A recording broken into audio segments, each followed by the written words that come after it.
Welcome to Richard Kabili YouTube channel, and for today's tutorial, I will be teaching you on how to change vibration pattern in sent mail on iPhone X. But first, kindly subscribe to this channel and don't forget to hit the subscribe button and the bell to notify you for the new updates. And let's start.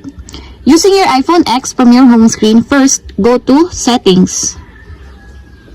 In the settings, scroll down and go to Sounds and Haptics. Then after that, go to Sounds and Haptics Pattern section, then click the Sent Mail. Then in the Sent Mail, click the Vibration. Then in the Vibration, you will see a different kind of standard pattern in this part. Just choose one to enable a vibration in Sent Mail.